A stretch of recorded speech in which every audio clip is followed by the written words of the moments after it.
Hello everyone, I am Vani. Welcome to my channel E for English. Today we will study pronoun, its types with examples. So keep on watching this video till the end.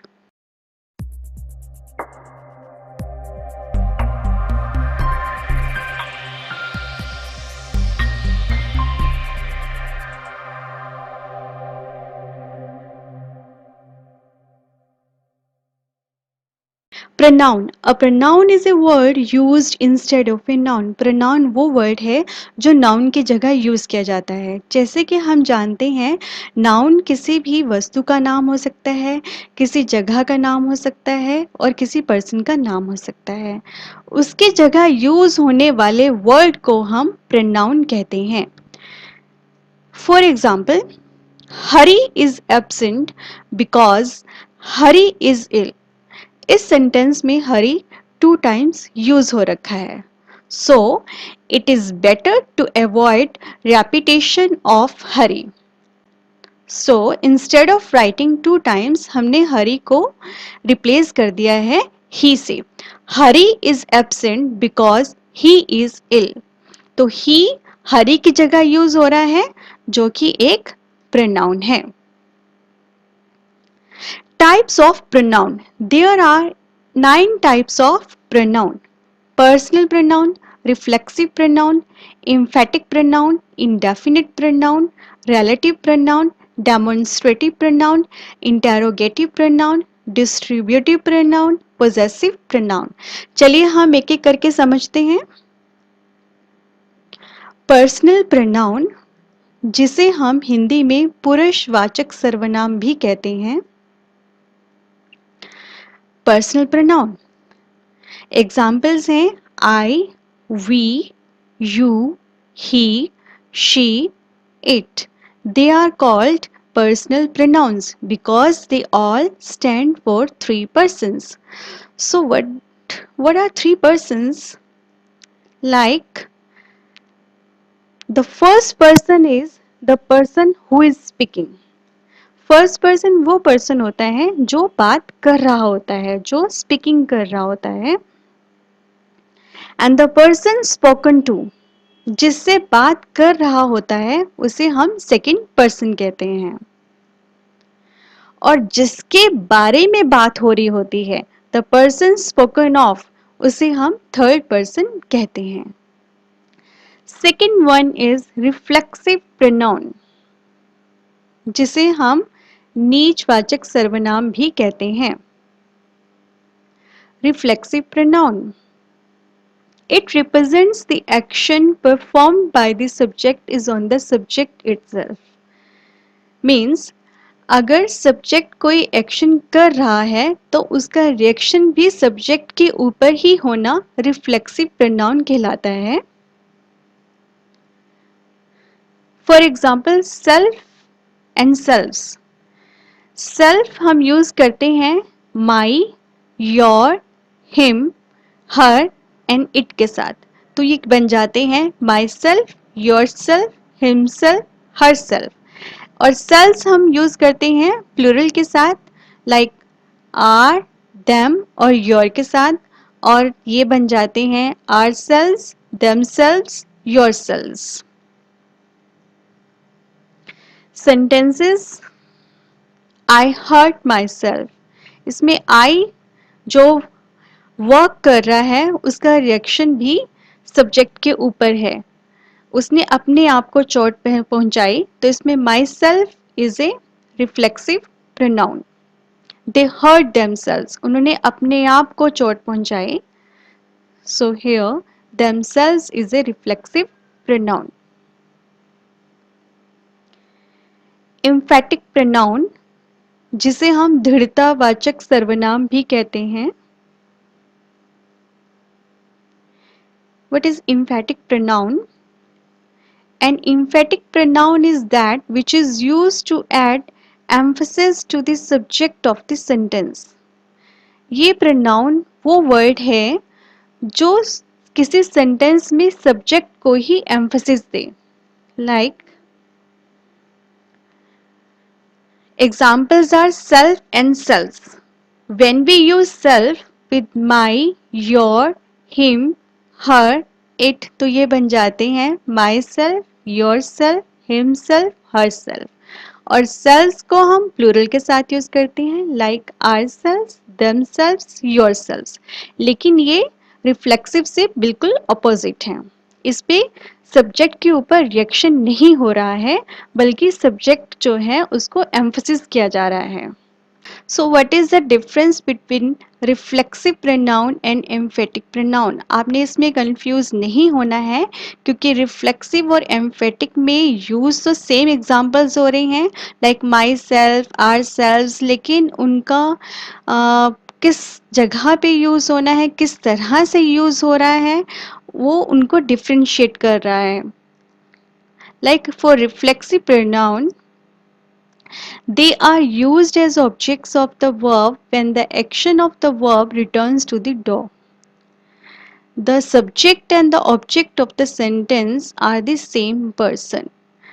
Reflexive में subject and object एक ही person होते हैं, और इसमें जो subject work कर रहा होता है उसका वो वर्क का रिएक्शन भी सब्जेक्ट के ऊपर ही होता है. Like I hurt myself, मैंने अपने आप को हर्ट किया, तो इसमें myself is a reflexive pronoun. Second one is emphatic pronoun. They are use to emphasise noun और प्रोनाउन. ये यूज किए जाते हैं नाउन और प्रोनाउन को एम्फेसाइज करने के लिए. Like she herself opened the door. इस सेंटेंस में herself is an emphatic pronoun. इसमें नाउन और प्रोनाउन को एम्फेसाइज किया जा रहा है, और इस सेंटेंस में शी एक प्रोनाउन है जिसको एम्फेसाइज किया जा रहा है by herself. So herself is an emphatic pronoun. Indefinite pronoun, जिसे हम अनिश्चयवाचक सर्वनाम भी कहते हैं. Indefinite pronoun. Sometimes the pronouns used in a sentence do not refer to any particular thing or person. They are used in a general way. Such pronouns are known as indefinite pronouns. कभी कभी ऐसा होता है कि pronounce जो होते हैं sentences में वो किसी पर्टिकुलर स्पेसिफिक थिंग और पर्सन को रेफर नहीं करते, वो एक तरह से जनरल वे में यूज किए जाते हैं, उनको हम इनडेफिनिट प्रोनाउन कहते हैं. Examples are all, anyone, anybody, anything, everyone, everybody, everything, someone, somebody, something, no one, nobody, nothing, some, none, etc. इसमें किसी भी स्पेसिफिक पर्सन को, किसी भी स्पेसिफिक थिंग को रेफर नहीं किया गया है, कोई भी हो सकता है. सेंटेंसेस देखते हैं. Nobody can help you in this issue. तो यहाँ पे nobody मीन्स कोई भी नहीं, इसमें किसी भी पर्सन, स्पेसिफिक पर्सन और स्पेसिफिक थिंग को रेफर नहीं किया गया है. सो nobody is an indefinite pronoun. Did you ask anybody to come? यहाँ पे anybody मीन्स किसी भी स्पेसिफिक पर्सन और स्पेसिफिक थिंग को रेफर नहीं किया गया है. सो anybody is an indefinite pronoun. Somebody has stolen my watch. तो यहाँ पर भी किसी भी स्पेसिफिक पर्सन को रेफर नहीं किया गया है. सो somebody is an indefinite pronoun. Relative pronoun, जिसे हम संबंधवाचक सर्वनाम भी कहते हैं. Relative pronoun. A relative pronoun is one which is used to refer to nouns mentioned previously, whether they are people, places, things, animals, or ideas. Relative pronouns can be used to join two sentences. Relative pronouns वो होते हैं जो use किए जाते हैं to refer to the nouns. किसी noun को refer करने के लिए जो पहले यूज किए जा चुके हैं, और हम इन्हें बोल सकते हैं कि ये टू सेंटेंसेस को ज्वाइन करने के लिए यूज किए जाते हैं। For example, who, whom, that, which, whoever, whomever, whichever, ये वो वर्ड्स हैं जो यूज किए जाते हैं to refer to nouns mentioned previously, whether they are people, places, things, animals or ideas. चलिए sentences देखते हैं। This is the place where we met. ये वो जगह है जहां हम मिले थे।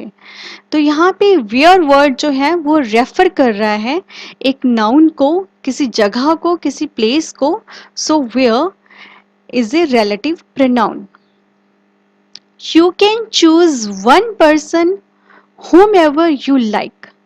तुम चूज कर सकते हो किसी पर्सन को, किसी एक पर्सन को जिसे तुम पसंद करते हो।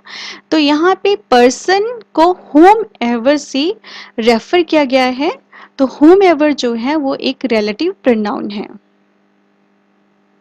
He who hesitates is lost. अब he जो वर्ड है एक प्रोनाउन है, उसको who से रेफर किया गया है, तो who वर्ड जो है वो एक रिलेटिव प्रोनाउन है। डेमोन्स्ट्रेटिव प्रोनाउन, जिसे हम हिंदी में निश्चयवाचक सर्वनाम भी कहते हैं। Demonstrative pronoun indicates the object that we try to describe or tell you the specific distance of the object. Demonstrative means demonstrate करना, डिस्क्राइब करना किसी ऑब्जेक्ट के बारे में। ये उसकी इंडिकेशन बताता है कि how far is the object from you and how near is the object from you. For example, अगर कोई ऑब्जेक्ट सिंगुलर है और वो आपके पास है, आप उसके बारे में कुछ डिस्क्राइब कर रहे हो, तो आप दिस वर्ड उस ऑब्जेक्ट के लिए यूज करोगे। अगर वो ऑब्जेक्ट आपसे दूर है तो आप दैट यूज करोगे। सो लाइक प्लूरल के लिए एक से ज़्यादा ऑब्जेक्ट्स हैं और वो आपके पास है, आप उसके बारे में कुछ डिस्क्राइब कर रहे हो, तो आप दीज यूज़ करोगे। और एक से ज़्यादा ऑब्जेक्ट्स हैं और आप उसके बारे में डिस्क्राइब कर रहे हो, आपसे दूर हैं, तो आप दोज यूज़ करोगे। चलिए हम सेंटेंसेस देखते हैं डेमोन्स्ट्रेटिव प्रोनाउन के। This is my book. Here this is a demonstrative pronoun.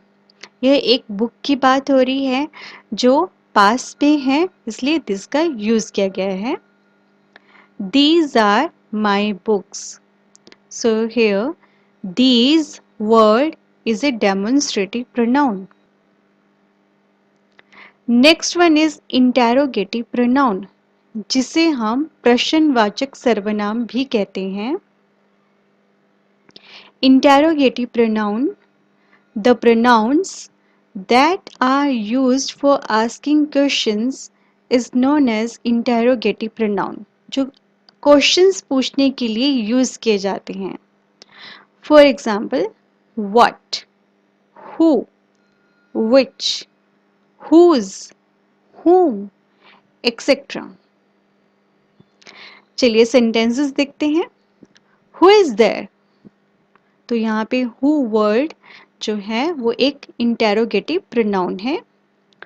What do you want, so what is an interrogative pronoun. Which are your books, so which is an interrogative pronoun.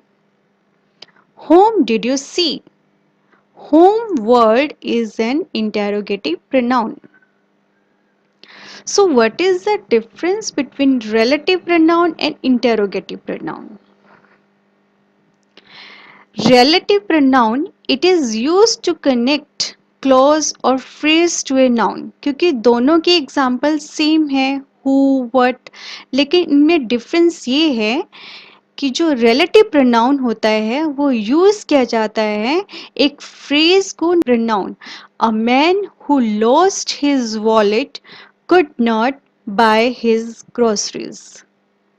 Interrogative pronoun. It is used in order to ask a question. Like, who is Mohan? अब एक questions पूछने के लिए use किया जाता है. Example है who is Mohan. यहाँ पे who इंटेरोगेटिव प्रोनाउन है. Next one is distributive pronoun, जिसे हम वितरणवाचक सर्वनाम भी कहते हैं. Distributive pronoun, the pronouns which refer to the person or things one at a time are called distributive pronoun. Distributive means वितरण. आपके पास ग्रुप ऑफ थिंग्स हैं, ग्रुप ऑफ पर्सन हैं, लेकिन उनमें से किसी एक स्पेसिफिक पर्सन और एक स्पेसिफिक थिंग को रेफर करना डिस्ट्रीब्यूटिव प्रोनाउन कहलाता है, जो उसको रेफर कर रहा है. दे आर ऑलवेज सिंगुलर, ये हमेशा सिंगुलर होते हैं. For example neither, either, each, none, etcetera. अब ग्रुप ऑफ टू पीपल हैं, तो उनमें चूज करने के लिए जो वर्ड यूज किया जाता है वो है नीदर और ईदर. नीदर का मतलब कुछ भी नहीं, अगर आपने कुछ भी चूज ना करना हो ग्रुप ऑफ टू पीपल में से. और ईदर का मतलब अगर आप वन चूज कर रहे हो. और ईच और नन जो है वो more than to persons group होता है, और उसके लिए ईच और नन वर्ड यूज किया जाता है. चलिए सेंटेंसेस देखते हैं डिस्ट्रीब्यूटिव प्रोनाउन के. Each took it in turn. So here each word is a distributive pronoun. Neither of the girls was late. Neither is a distributive pronoun. Either of you can go. Either is a distributive pronoun.